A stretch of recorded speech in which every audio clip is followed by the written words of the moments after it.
Empty formations in general give a lot of players online problems, but there's one in particular right now that is on the cusp of blowing up as the most annoying empty in the game. If you don't know what I'm talking about, this is the gun empty quads, and this is home to two plays that you have to specifically know individual setups to counter, one of which is a run known as the quarterback blast, and the other is a nightmare known as the RPO alert quarterback draw. This bubble screen from a 4-receiver side is really difficult. That is, unless you're subscribed right here to the channel, hit that notification bell, grab out your pen and pad. I'm gonna show you guys one setup, super easy to clamp everything.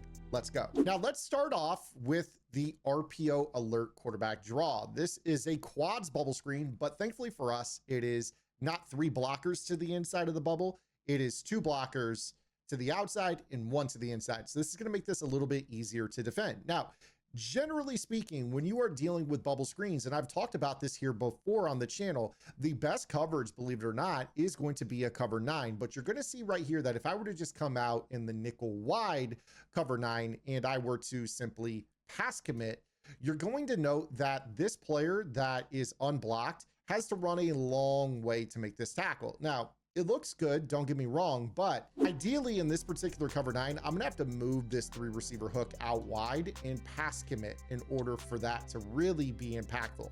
You're gonna see here that if you do it this way, there's gonna be a potential for a pick 6 if you do it in that manner. So this is a good start here with this. We're going to be able to utilize the cover 9 defense to defend bubble screens of all types. Now, if this tip sounds familiar to you, and it should if you're subscribed, this is because this is my favorite RPO bubble screen defense in the entire game. If you go up against a bunch tight end, a trips tight end, really any type of bubble screen at all with 3 receivers or more to that side of the field, cover 9 is the antidote for that. You're going to see right here that even against a trips tight end bubble screen, this 3-rec hook is able to make this play happen. And the closer to the bubble screen he is, obviously the better. So if I were to spread my linebackers, pass commit on this, you're going to be able to have this guy just run out to the flat. And you see right there, this is a pick 6. This is game changing, game winning, game ending for a lot of you if you have this in your arsenal. So I love cover 9 for this purpose. Basically, you keep the 3-rec hook to the side that has the bubble, you pass commit, and you find a gap shoot. Now for this particular bubble screen, what I like to do is I like to just fly through the middle with the safety.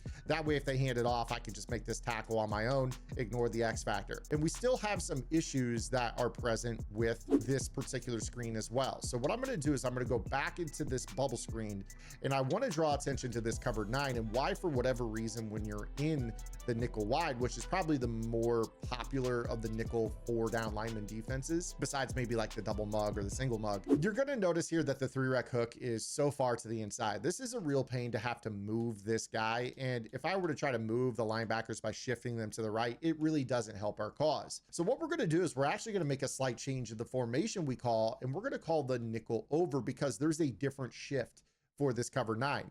You're going to notice right here that when I call the RPO draw, when I take a look here, you're going to see that this nickel over basically looks the exact same. For whatever reason, the quarter flat is to the quad side and the 3-rec hook is backside. But if I were to shift my linebackers to the right, you're going to see that this guy moves all the way down into this particular role. Now from there, believe it or not, he won't be blocked on this. So if you guys run the cover 9, he's going to run out to the flat and be able to stop this pretty easily. Now you saw right there, there was a slight targeting of the tight end on him, but he really didn't get a body on him. We are, for what it's worth, going to be lurking on this guy. We'll get to that part momentarily. But again, when you run this, you see here that this guy is able to pretty well make a play. Now the key to this is once you guys have basically done this, you're going to pass commit, and this is going to make it so they target you. They make it really hard for them to get a body on this guy. And of course, the closer you put this guy to the bubble screen, that tight end really has no chance at all. So if you kind of want to move him all the way out here after shifting him, go ahead and do so. And again, they're not going to be able to get a body on him. He's just going to be unblocked into the backfield. The closer to the bubble screen, the better. He won't be targeted. Okay, so check number 1, we've got the bubble screen handled. But what about this quarterback blast? Well, the good news is for us, the quarterback blast is pretty easy to handle. We're going to stay in our cover 9. We're still going to shift our linebackers to the bubble screen, maybe move him a little bit. And then all we are going to do is we are going to take this player right here, and we are going to stand about 6 or 7 yards off the ball over basically the right guard. And what we're going to do is we are going to lock our user in using the stunts menu. This allows us to hold down. This also allows us with this manual gap shoot to pass commit for the bubble screen. But we're going to be locked in, and you're going to see here that we can fly straight through the middle and get this hit stick on the quarterback very, very easily. So our setup for this formation is to pinch our line, crash up, shift the linebacker to the bubble screen side, pass commit, and stand in this spot. It's like kind of 3 steps, really. It's not too hard to do. And you're going to see here that if they run this blast, you are going to fly in, boom, hit stick. If you get a hit stick on the quarterback, they're much more prone to fumbling. I've actually hit this on the goal line for a fumble, as well as been able to pick off the bubble screen at the same time. It's beautiful. So again, you're just kind of set up like this. If you want to creep this safety down the box, feel free.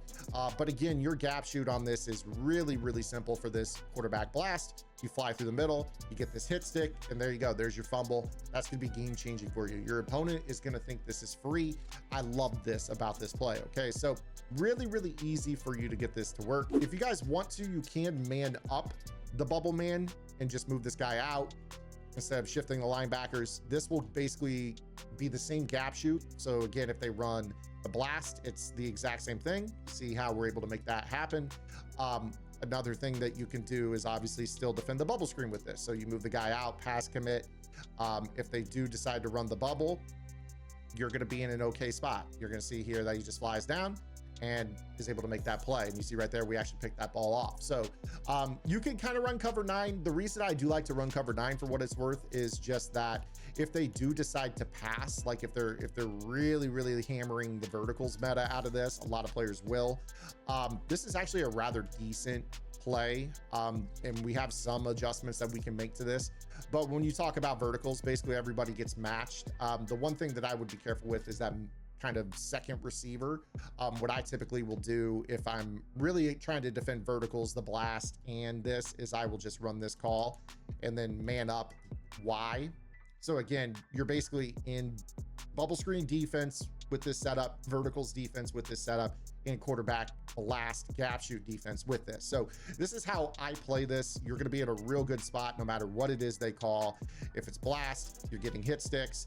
If it's bubble screen, you're getting picks. If it's vertical, you're matching it correctly. This is the 1-step setup, or the 1-play setup, because it's not 1 step, but I think you guys get it. I'm going to get up out of here. I hope you guys enjoyed the video. I will see you guys tomorrow. Until then, this is Zan. Get the lab and good luck.